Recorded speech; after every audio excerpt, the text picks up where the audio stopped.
Salted egg ala Madam Chair.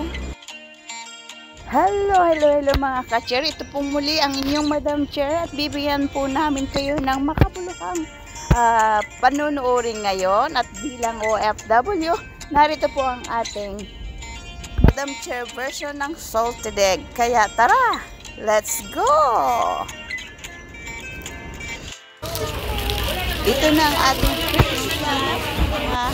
salted egg na ating pong ipinahagi sa ating mga kasama dahil nagkaroon kami ng meet and greet na kami po ang assign sa pagpapakain. Kaya ayan po ang ating niluto.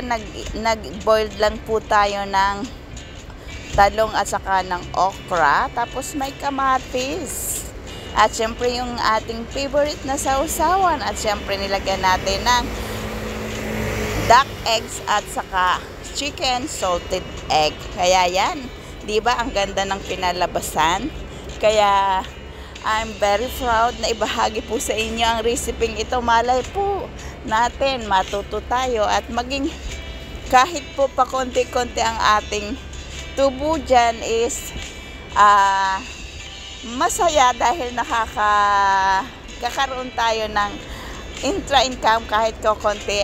At abangan nyo po sa susunod nating pagsasama kung saan ko nilalagay ang magiging tubo ko dito sa salted egg. At yan ang aking ibabahagi sa inyo sa susunod natin na vlog. Kaya enjoy lang po muna tayo dito sa ating ginawang salted egg. At siyempre piniplex ko po yung ating ginawa at inhain sa ating mga kasamahan na OFW dito sa Hong Kong. Kaya enjoy, let's eat!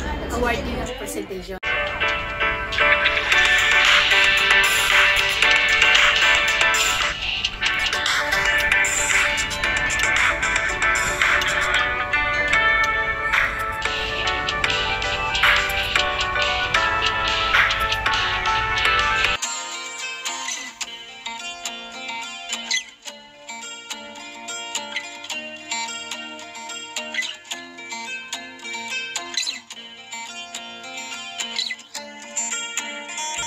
Ang atin mo mga kakailanganin sa paggagawa ng itlog na maalat ay siyempre kailangan natin ng lalagyan at yung atin pong takalan at saka po yung kaldero at tubig. Ganon din po ng lalagyan para po sa ating paggagamitan mamaya. Nilagay na po natin yung itlog. Bali ito po ay 3 duck egg and 4 chicken eggs.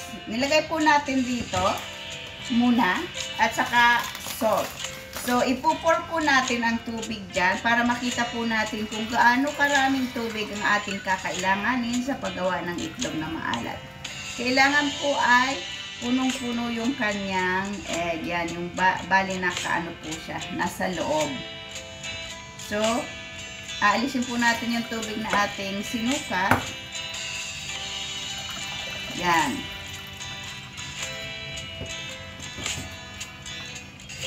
Tapos, tatakalin po natin.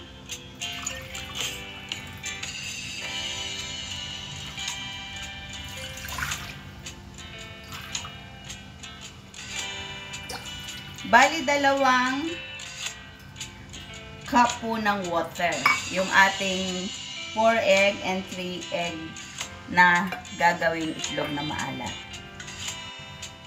Yan, narito na po yung 2 tubig natin. Bali, iboboil lang po natin siya. Medium heat. Tapos magtakal-takal po tayo. Ang ratio po ng tubig at saka ng asin po sa ating gagawin is 1:1. Kaya po natin tinakal yung tubig kanina dun sa egg na mismo para po malaman natin kung ilang tubig ang kakailanganin natin. So yan po. Bali, haluin po natin habang nilalagay natin.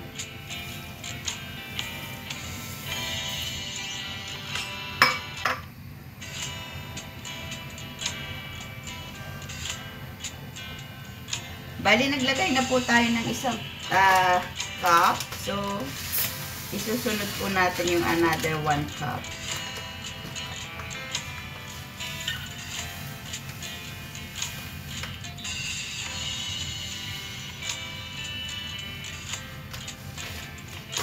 Ito po yung malalaking asin, mga ganito po.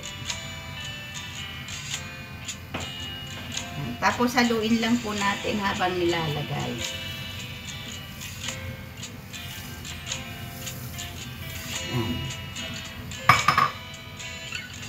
Haluin lang natin hanggang ma-dissolve.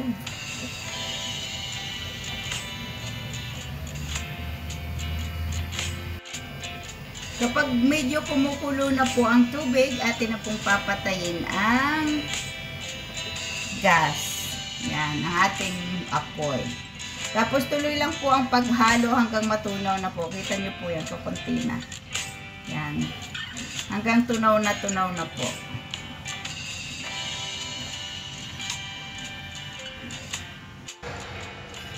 Ito na po yung ating pinakuluang tubig na may asin. Kailangan pong tunaw na tunaw ang asin. At habang pinalalamig po natin, hahaluin po natin para po matunaw talaga yung buo-buo pang asin hanggang ma-dissolve na po talaga ng ganito. Ngayon po ito ay malamig na po siya. At ilalagay na po natin sa tumbler na mayroon pong itlog. So, ito na po yung ating kanina.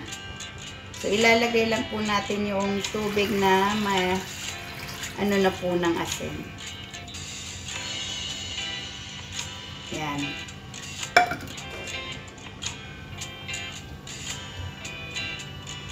Ayan po siya, 'di ba? Anong-ano na siya. Kailangan po malamig na yung tubig, ha. So, atin pong tatakpan. Tapos ilalagay lang po natin ito sa sa medyo dark place po ng mga 20 to 22 days po. Kapag ano na po natin ng 20 days po di po nating anuhin muna, tikman o lutuin kung tama na po yung kanyang pagkakaalat. So, ito po ay ilalagay muna natin sa lugar kung saan po madilim. Ano po? 22 days na at ayan nga nag-aasin na po yung takip niya at atin nang buksan at yan ay ating na fermented na po ng 22 days. Alisin natin ang tubig at sasalang po tayo, kukuha tayo ng casserole na malinis at lagyan po natin ng malinis na tubig yan at ilagay po natin yung egg para pakuluan po natin ng 10 to 11 minutes o 15 minutes na mahina ang apoy. Pero kung medium fire po ang gagamitin nyo is 10 to 11 minutes lang po. Malamig na tubig po ang ating gagamitin para hindi po mag-crack ang shell po ng egg. Katulad ng ginagawa natin. Tapos medium fire lang po para dahan-dahan ang pag-init po niya. Hanggang maluto po siya ng 11 minutes. Yan, katulad po niyan. Tapos, tatakipan po natin. Pag kumulo na po, lalagay po natin sa low fire. Hanggang mag 10 minutes po.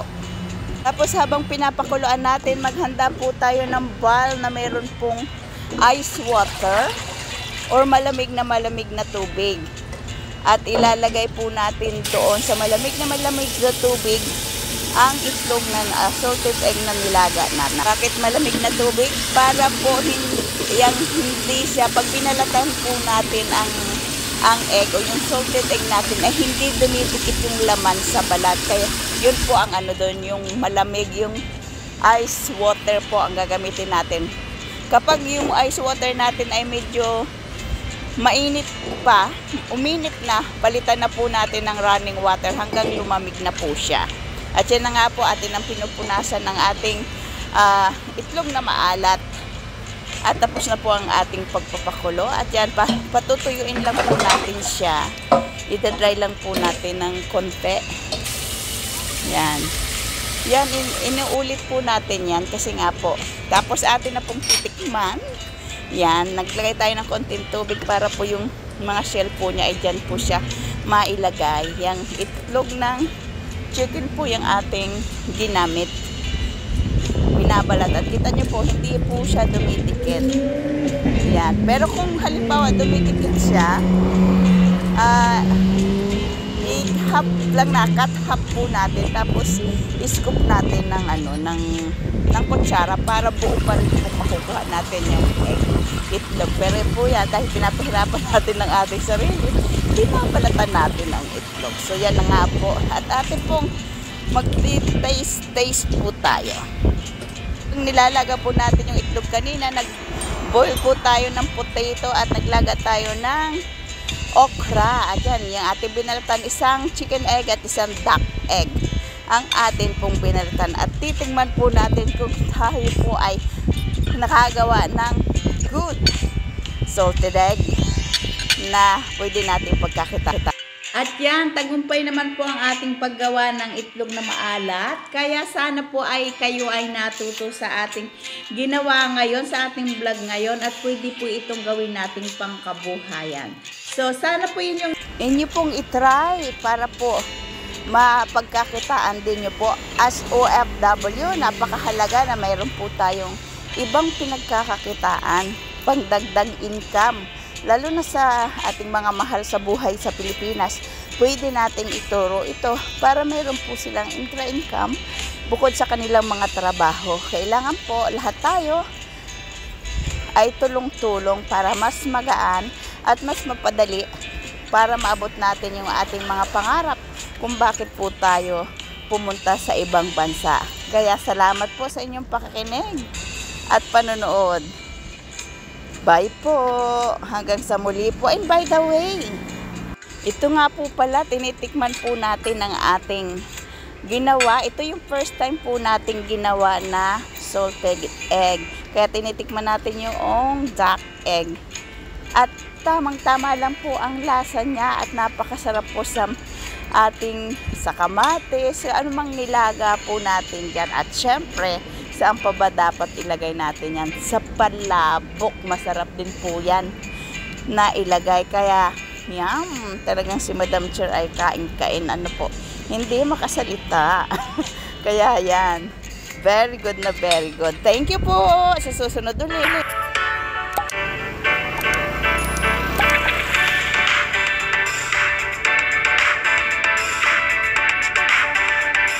Ito pong kulay pula ay salted egg ng Pilipinas. At ito naman pong kulay itim ang salted egg ng Hong Kong.